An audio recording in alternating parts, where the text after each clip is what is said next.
오늘은 그 예수님께서 이 온몸에 나병 들린 환자를 고치시는 장면입니다. 우리 본문 누가복음 그 5장 12절부터 16절을 같이 읽겠습니다. 한번 이 장면을 한번 잘 그려보면서 같이 읽어보면 좋겠습니다. 번갈아 읽겠습니다. 예수께서 한 동네에 계실 때에 온몸에 나병 들린 사람이 있어 예수를 보고 엎드려 구하여 이르되 주여 원하시면 나를 깨끗하게 하실 수 있나이다 하니 예수께서 손을 내밀어 그에게 대시며 이르시되 내가 원하노니 깨끗함을 받으라 하신대 나병이 곧 떠나니라. 예수께서 그를 경고하시되 아무에게도 이르지 말고 가서 제사장에게 내 몸을 보이고 또 내가 깨끗하게 됨으로 인하여 모세가 명한 대로 예물을 드려 그들에게 입증하라 하셨더니 예수의 소문이 더욱 퍼짐에 수많은 무리가 말씀도 듣고 자기 병도 고침을 받고자 하여 모여오되 예수는 물러가사 한적한 곳에서 기도하시니라. 온몸에 나병 들린 사람이 예수님을 찾아왔습니다. 이 당시에 이 나병 환자로 살아간다라는 게 어떤 삶을 의미하는 것인지 그거를 우리가 먼저 생각해 볼 필요가 있습니다. 우선 율법에서는 나병 환자에 대해서 어떻게 말씀하고 있는지 한번 보겠습니다. 우리 레위기 13장 45절, 46절 이 구약 165페이지를 한번 보겠습니다. 구약 165페이지에 레위기 13장 45절, 46절 이 율법에서 나병 환자를 어떻게 얘기하고 있는지 한번 보겠습니다. 우리 찾으셨으면 한번 같이 읽겠습니다. 나병 환자는 옷을 찢고 머리를 풀며 윗입술을 가리고 외치기를 부정하다 부정하다 할 것이요 병 있는 날 동안은 늘 부정할 것이라. 그가 부정한즉 혼자 살되 진영 밖에서 살지니라. 유대 사회에서 나병은 이 죄에 대한 하나님의 처벌로 여겨졌습니다. 죽은 시체를 만지면 부정해지는 것처럼 나병 환자에게 접촉하면 그 사람은 부정해지는 것으로 여겨졌습니다. 그래서 나병 환자는 자기가 먼저 부정하다 부정하다 그렇게 외치고 다녔어야 되고 그는 또 철저히 격리되어서 혼자 진영 밖에서 살아야 했습니다. 요즘 코로나 확진자가 겪는 그런 소외감, 죄인 취급받는 느낌 그런 거랑은 비교도 할 수 없을 만큼 훨씬 더 절망적인 상태입니다.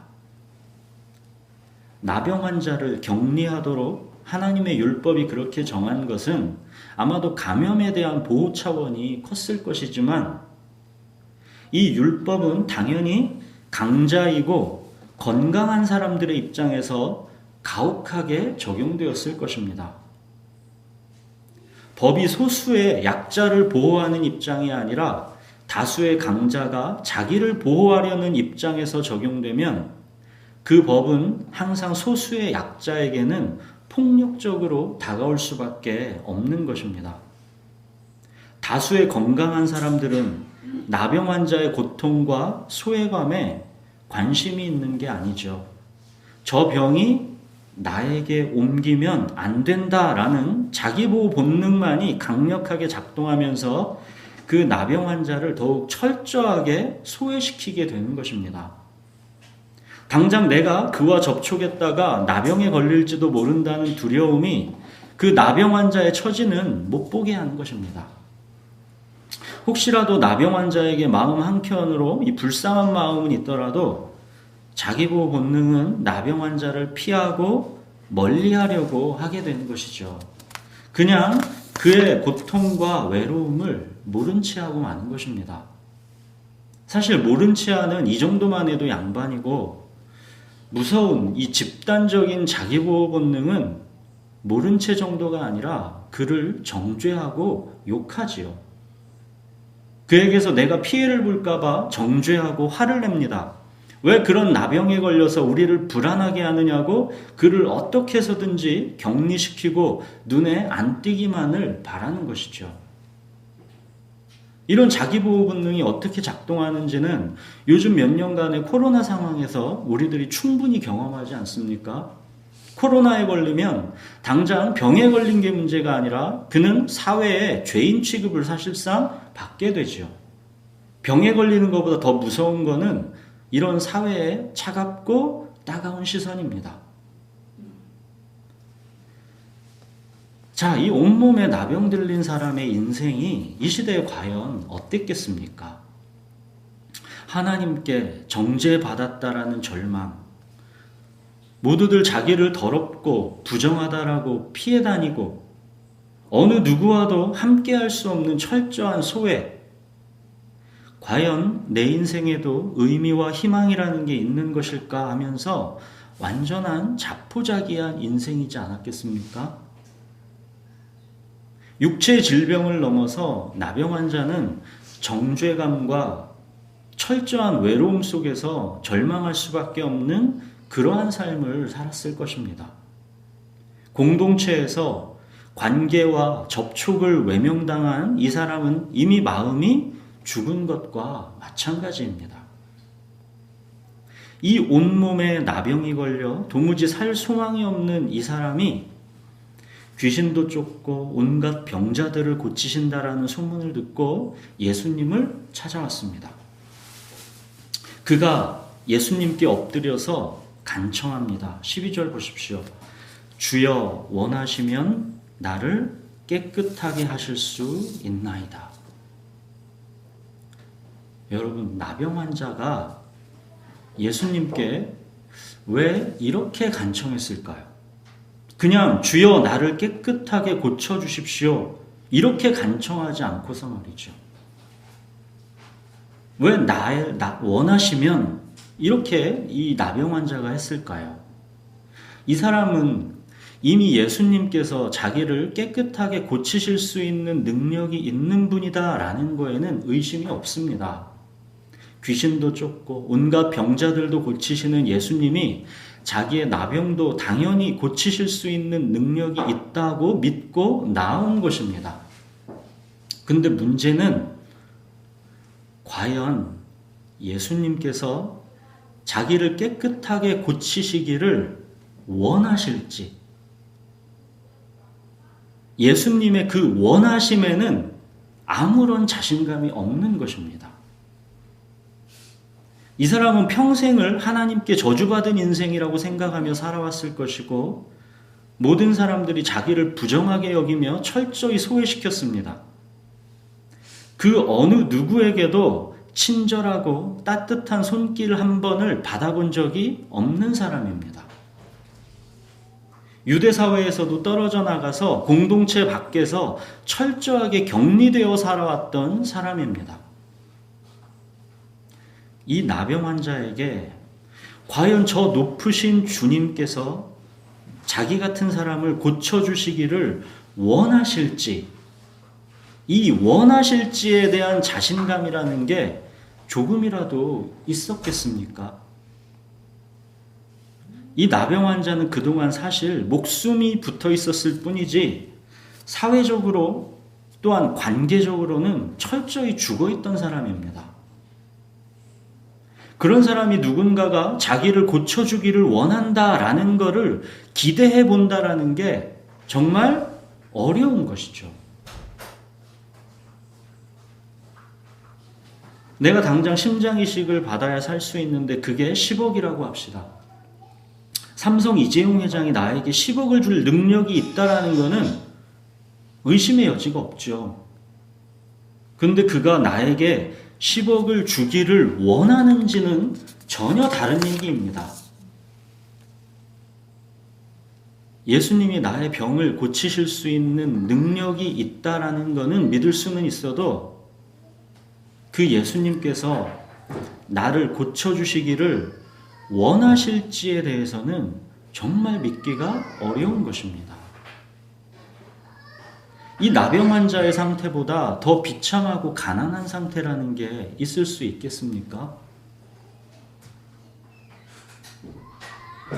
예수님께서 주여 원하시면 하고 엎드린 이 사람의 간청을 들었을 때 예수님 마음이 어떠셨을까요? 예수님은 이 사람의 인생 전체가 다 보였겠죠. 이 사람이 어떤 고통과 외로움 속에서 살아왔는지 다 보였겠죠. 얼마나 아무도 다가오지 않아서 삶이 소외되었고 외로움뿐이었으면 고쳐주십시오라고 구하는 게 아니라 원하시면이라고 주저하고 있을까? 예수님이 그래서 이 나병 환자에게 가장 먼저 하신 일은 손을 내밀어 온몸이 나병투성이인 그를 만져주시는 일이었습니다. 그의 그동안의 모든 절망과 고통과 소외감과 외로움을 만져주신 것입니다. 예수님은 그를 해결해야 할 문제로 다루시지 않고 예수님은 마음으로 먼저 다가가시고 그의 마음을 고치십니다. 접촉을 외면당한 그 사람은 이미 마음이 죽은 것이기 때문에 마음을 고쳐야 그 사람이 살 수 있기 때문입니다. 예수님이 손을 내밀어서 그를 만지셨을 때 이때 받았을 이 나병 환자의 감격 그리고 그 주변의 모든 사람들의 충격 이게 어땠을까요? 아무도 그를 만져주지 않은 인생입니다. 스스로 부정하다 하면서 사람들을 피해 다녔어야 하는 외로운 인생입니다. 그런데 예수님께서 손을 내밀어서 온몸이 나병으로 더럽혀진 자기를 만져주신 것입니다. 이거는 그가 처음 맛보게 된 어마어마한 따뜻함이지요. 그는 평생에 이런 따뜻함을 경험해 본 적이 없습니다. 자, 반면에 이 상황을 지켜본 그 주변 사람들은 충격 자체였을 것입니다. 나병 환자에게 손을 대는 것은 죽은 시체에 손을 대는 것과 같이 율법에서 부정한 것으로 여겨졌기 때문입니다. 이 구약의 엘리사 선지자도 나병 환자 나아만을 고칠 때 어떻게 고칩니까? 손을 대지 않았죠. 요단강에 가서 7번 몸을 씻으라 했죠. 나병 환자에게 손을 대는 것은 있을 수 없는 일이기 때문입니다. 근데 예수님은 손을 내밀어서 그를 만져주신 것입니다. 율법대로라면 예수님은 부정한 것을 만졌기 때문에 부정해졌어야 합니다. 그러나 결과가 그 반대입니다. 예수님께서 그를 만지시며 내가 원하노니 깨끗함을 받으라 하시니 곧 나병이 떠나갔습니다. 보십시오. 예수님이 부정해진 것이 아니라 부정했던 것이 깨끗해졌습니다. 이거는 예수님이 누구신가를 말해주는 것입니다. 예수님은 죄를 깨끗게 하시는 분입니다. 예수 그 이름의 뜻이 무엇입니까? 자기 백성을 그의 죄에서 구원할 자. 그게 예수라는 이름의 뜻입니다. 예수님이 부정한 것을 만지시면 그 부정한 것이 오히려 깨끗해집니다. 이것은 예수님의 이 땅에서의 사역의 모든 것을 이 한 장면으로 보여주는 것과 마찬가지입니다. 십자가는 죄인을 못 박는 부정한 것이지요. 그러나 예수님께서 십자가를 지시니 우리 죄인들이 깨끗해졌습니다. 예수님은 우리의 구원자이십니다. 여러분, 예수님은 우리가 병에서 고침받기를 원하십니다. 죄에서 깨끗하게 되기를 원하십니다. 가난과 온갖 질병에서 해방되기를 원하십니다. 우리가 건강하고 밝고 행복한 삶을 살아가기를 원하십니다. 우리는 예수님께서 과연 내가 고침받는 것을 원하실까? 원하실까? 정말 원하실까? 이거를 정말 믿지 못하고 살아가기가 얼마나 쉬운지 모릅니다. 전능하신 하나님은 믿는데 그 전능하신 하나님께서 과연 정말 나에게 관심이 있어서 나를 고쳐주시기를 원하시는지, 이 부분에 우리의 신앙에 어려움이 있는 것이죠. 하나님은 정말 내가 잘 되기를 원하실까? 근데 내 현실은 왜 이럴까? 왜 나는 남들만큼 예쁘고 잘생기고 똑똑하지 않은 것일까? 왜 나는 남들만큼 건강하고 부자가 아닐까? 왜 나는 남들만큼 매력적이고 인기 있는 사람이 아닐까? 왜 나는 남들만큼 화목하고 따뜻한 가정에서 살지 못하는 것일까? 여기서 우리 신앙에 혼란이 있는 것 아니겠습니까? 전능하신 하나님께서 나를 고쳐주시기를 원하신다면 내 인생은 이렇게 고통과 고난이 있으면 안 되는 것 아닐까 하는 의심을 품게 되는 것이죠. 이런 의심을 대놓고 반항하지는 않았고 많은 경우는 그냥 하나님과 거리두기를 하고 살아가죠. 나를 원하시는 친밀하신 하나님이 아니라 왠지 모르지만 거리감이 있는 하나님인 것이죠. 여러분, 우리 인생이 이토록 사실 이 온몸에 나병 들린 사람이랑 별반 다르지 않게 불쌍하고 연약하고 자신 없어 합니다.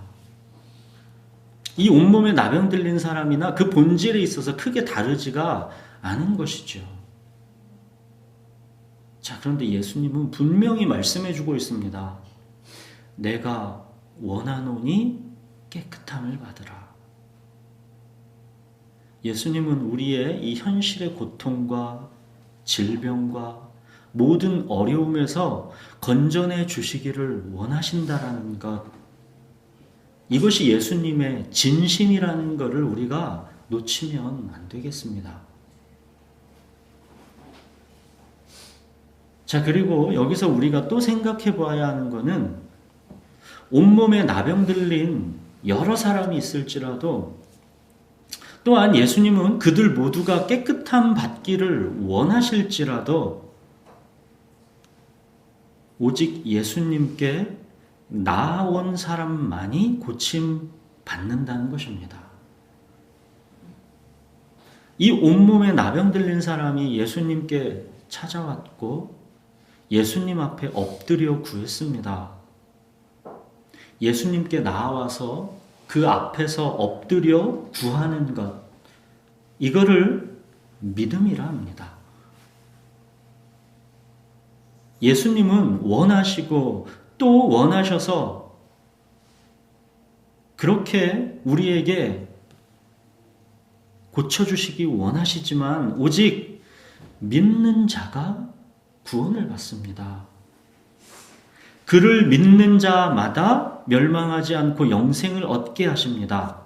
영접하는 자 곧 그 이름을 믿는 자들에게 하나님의 자녀가 되는 권세를 주십니다.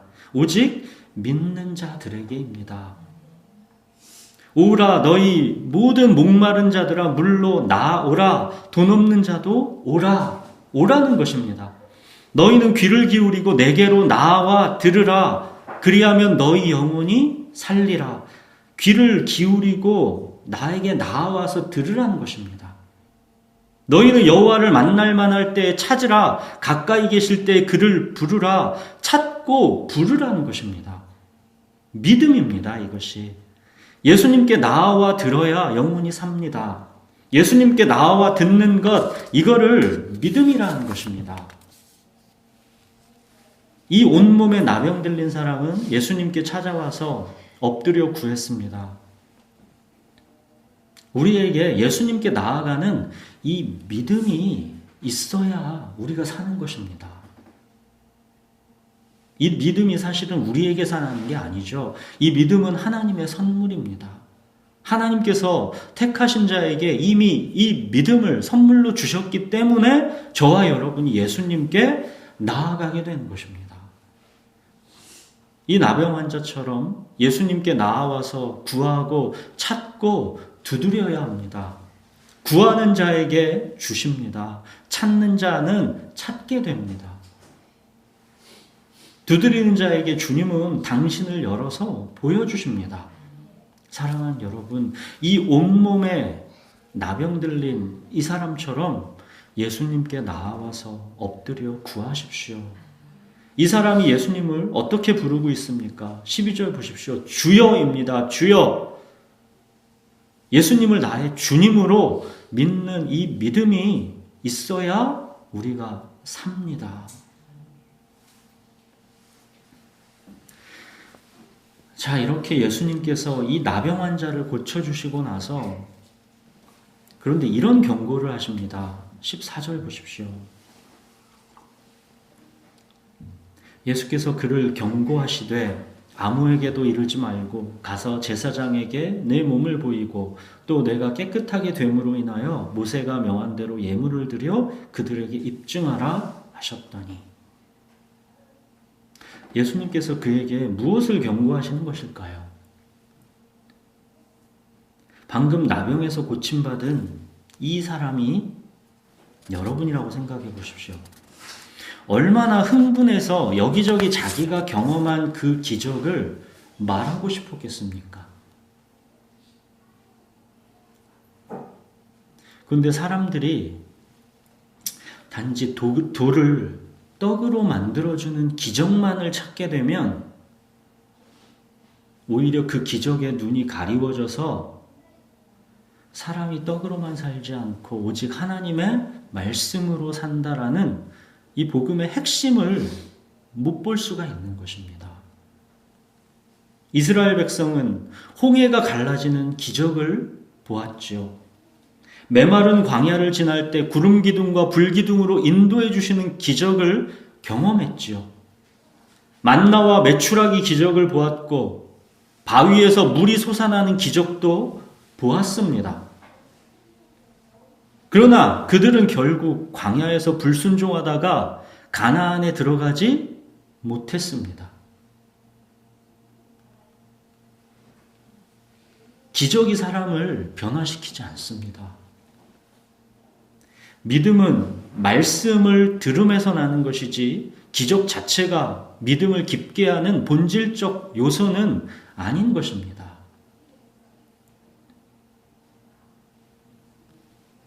아직은 예수님의 때가 이때 이르지 않았습니다. 그런데 단지 기적만을 보고 수많은 사람들이 몰려들면 하나님 나라의 복음, 말씀이 온전히 전파되는데 오히려 걸림이 될 수가 있는 것이고 또 무엇보다도 이 바리새인 같은 예수님을 경계하는 세력이 이제 막 점점 등장할 수밖에 없는 것이죠. 그렇게 되면 아직 때가 이르지 않은 상태에 예수님은 이제 심한 감시 속에서 복음 전파에 많은 장애를 겪게 되는 것이기 때문에 예수님은 지금 기적을 앞세워서 자랑하지 말라고 경고하신 것입니다. 자, 그런데 예수님의 이 경고를 이 사람이 받아들이지는 못한 것 같습니다. 고침받은 기적에 여기저기 흥분해서 막 자랑했을 것이고 그래서 이 소문이 삽시간에 온 동네로 번졌습니다. 그래서 15절 보십시오. 나병도 고치신다라는 소문이 더욱 퍼져서 이제 수많은 무리가 모여 막 몰려들었습니다. 말씀도 듣고 자기 병도 고침을 받고자 하여 나왔다 하죠. 기적이 앞서면 사람들은 몰려들겠지만 말씀이 깊이 안 들어갑니다. 떡을 먹고 배부르게 되는 이 목적이 우선 깔려 있어서 말씀을 들어도 자기의 그 목적 안에서만 들리는 것입니다. 예수님의 딜레마가 아닐 수가 없는 것이죠. 예수님은 아프고 병든 모든 사람을 고쳐주시기를 원하시는데 그렇다고 그것이 완벽한 해결책이 되지는 못하는 것이고 오히려 하나님 나라의 복음이 더 깊고 온전하게 들리게 하는 거에 장애가 되고 있는 것입니다. 떡을 먹고 배부른 까닭이 아니라 사람은 떡으로만 살지 않고 오직 하나님의 말씀으로 사는 것임을 깨닫게 해주고 싶은데 그게 참 어려운 것이죠. 그래서 수많은 사람이 몰려들었지만 결국 예수님이 어찌하십니까? 16절 보십시오. 예수는 물러가사 한적한 곳에서 기도하시니라. 예수님은 이 몰려든 수많은 사람들을 고쳐주시기 원하시지만 그들을 피하셨습니다. 원하시지만 피하셨습니다. 이게 이해가 되십니까? 원하시지만 피하셨습니다. 이걸 우리가 어떻게 이해하면 좋겠습니까? 우리가 분명하게 해야 하는 것은 예수님이 그들을 피하셔서 한적한 곳으로 물러가셨다라는 것이 그들이 고침받기를 원하시지 않았다라는 뜻이 아닙니다. 여전히 예수님은 그들이 고침받기를 원하고 또 원하십니다. 그러나 예수님은 원하시지만 때로는 이렇게 그들을 피하여 한적한 곳으로 물러가시기도 하시는 것입니다. 원하는데 피하신다. 여기에 중요한 포인트가 있습니다.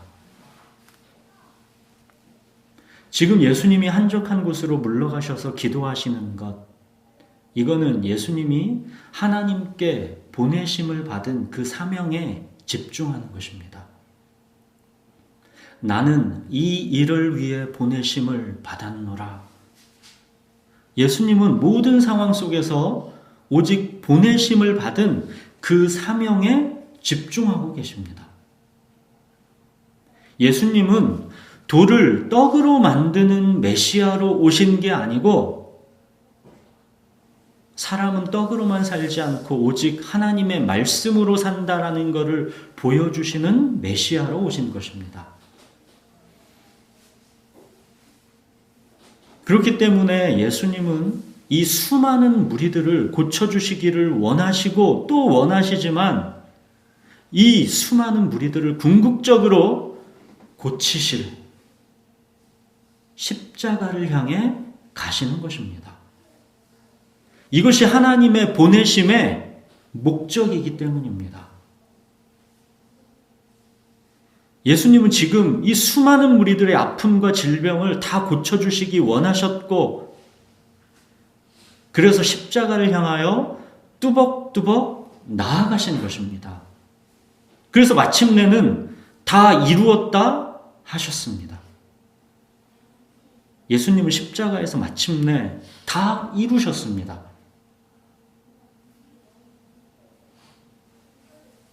자, 그런데 예수님을 믿는 우리의 이 땅에서의 현실은 어떻습니까? 여러분의 현실, 그 현실은 어떻습니까? 예수님이 원하신다 하시고 다 이루었다 하시는데 그럼 왜 나의 현실 속에서 여전히 병이 안 고쳐지고 나의 문제가 다 해결되지는 않는가 하는 것입니다. 다 이루었다 하셨는데 내가 처한 현실은 왜 그러냐는 것이죠.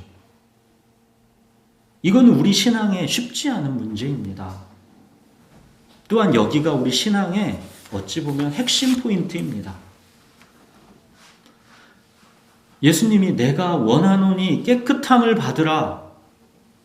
이 원하심에 대한 최종적인 예수님의 결론은 십자가 위에서 이루어진 한 번의 그 영원한 제사입니다.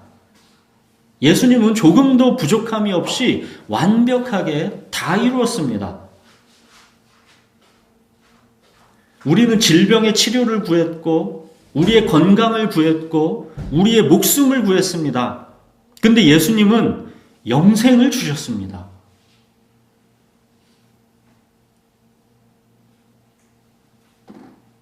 하나님의 주권과 섭리, 우리 신앙의 신비로움은 그럼 이 영생을 이미 가진 우리가 이 땅의 현실 속에서 이 디데이와 브이데이, 이 이미와 아직 그 사이의 시간을 살아가고 있다는 것, 여기에 신앙의 신비가 있는 것입니다. 우리는 예수님을 믿고도 우리의 현실이 어찌 보면 겉모양에서 바뀐 것이 없는 것 같기도 할 수 있죠. 사실은 그러나 그 근원적인 것이 완전히 바뀐 것입니다. 이미 우리는 지금 애벌레 상태에서 이제 조금 있으면 나비가 됩니다. 그 근원이 완전히 바뀌어 있는 것입니다. 나비로 날아가는 그 순간이 우리에게 아직 남아있을 뿐입니다. 지금은 애벌레같이 매일매일 기어가는 것 같아 답답해 보여도 결국 우리는 그 V데이 그날에 나비가 되도록 근원적으로 이미 바뀌어 있습니다.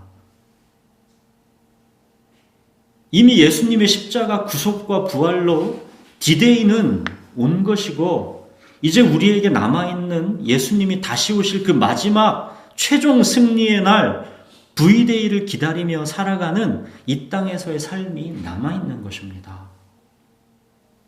우리가 이미와 아직 이 사이의 시간 속에서 벌어지는 이 모든 일들에 대한 답을 우리가 다 알 수가 없습니다.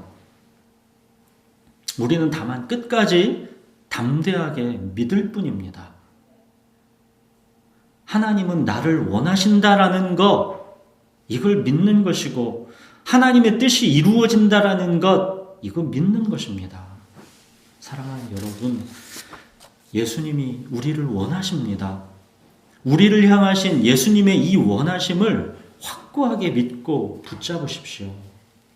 예수님이 원하셔서 우리에게는 이미 영생이 주어졌고 이제는 주님과 함께 우리에게 남겨진 이 땅에서의 현실을 부르심의 목적에 합당하게 믿음으로 살아내는 것, 이게 우리에게 남아있는 것입니다. 다 살아보셔서 알겠지만 이 이미와 아직의 시간을 우리가 믿음으로 살아내는 게 결코 쉽지는 않을 것입니다. 실패하고 낙심하고 오늘 또 죄짓고 부끄러운 나의 모습에 마치 나병 걸린 사람처럼 또 주님께 나아갈 자신이 없고 숨고 싶고 그럴 수 있습니다. 하지만 우리 주님은 오늘도 또 손을 내밀어서 우리를 만져주시고 고쳐주십니다. 내가 원하노니 깨끗함을 받으라. 이렇게 또 위축되고 상한 마음을 고쳐주십니다.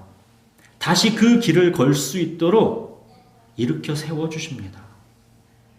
여러분, 우리는 이런 시간의 과정을 통해서 이미 주어진 생명이 성장해 가는 것입니다.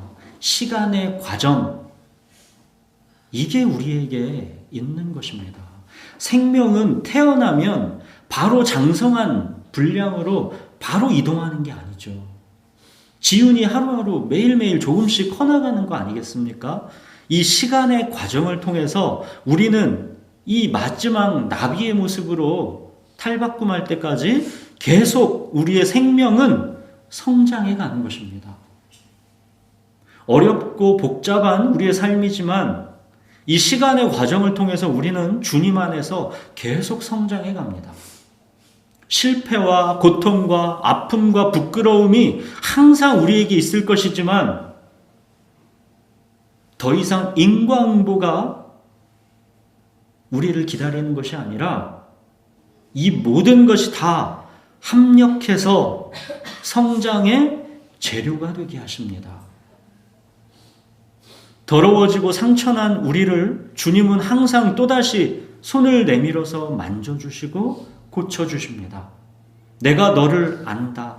내가 너를 원한다. 주님 그렇게 오늘도 또 손을 내밀어서 만져주시는 것입니다. 여러분, 주님과 함께하는 이미와 아직의 이 시간을 믿음으로 살아내십시오. 비록 고되고 힘든 순간도 많을 것이지만 주님께 나아가서 날마다 주님을 의지하십시오. 그리고 이제는 이미와 아직을 살아가면서 여러분의 삶의 관점과 목적을 변화시켜 보십시오. 온몸에 나병 걸린 사람을 여러분의 주변에서 날마다 볼 것입니다.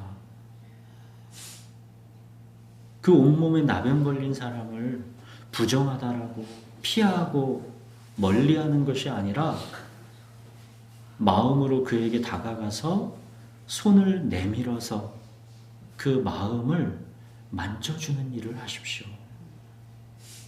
묶인 자를 풀어주는 일, 그것이 우리를 아직 이 땅에 남겨두신 이유입니다. 사랑하는 여러분, 우리 인생은 어찌 보면 하나같이 다 온몸에 나병 들린 사람처럼 그렇게 불쌍하고 외롭고 소외되어 있는 그런 인생 아니었습니까? 아무도 나에게 다가와서 더럽고 부정한 나를 만져주지 않았는데 예수님께서 그런 나를 손을 내밀어서 만져주셨습니다.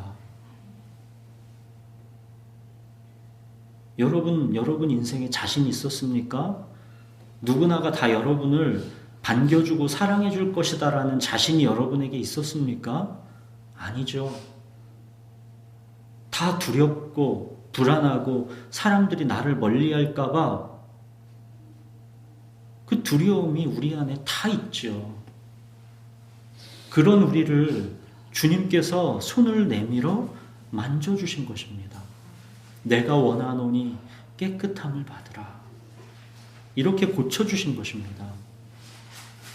우리 주변에는 부정한 사람, 다가가면 나도 더러운 게 묻을 것 같아서 솔직히 피하고 싶은 사람, 아무도 다가가고 싶어 하지 않는 그런 사람, 아프고 병들어서 마음이 망가진 사람, 그렇게 온몸에 나병 들린 사람이 우리 주변에는 언제나 있을 것입니다. 우리가 모를 뿐이지 그 사람은 온몸에 나병 들린 오늘 본문의 이 사람처럼 마음이 아프고 소외되어 있고 자신이 없고 불안하고 두렵고 외로운 사람입니다. 여러분, 이렇지 않은 사람은 세상에 없습니다. 손을 내밀어서 그를 만져주십시오. 예수님께서 더럽고 부정했던 나를 손을 내밀어서 만져주셨듯이 여러분도 그를 만져주십시오. 더럽고 부정하다라고 거리두지 마시고 그가 짊어지고 살아가는 그의 상처와 아픔과 소외감과 외로움을 만져주십시오. 우리는 이미와 아직의 이 시간에서 왜 주님께서 모든 걸 다 고치고 모든 것을 깨끗하게 한 번에 다 안 하시는지 그게 우리는 풀리지 않는 숙제 같지만 사실은 우리 하나하나가 그렇게 다가가서 누군가를 만져주는 것, 그래서 누군가가 회복되는 것, 이 모든 과정 속에서 하나님의 주권적인 뜻, 섭리가 있는 것입니다. 여러분, 사랑은 허다한 죄를 덮습니다. 우리 기도하겠습니다.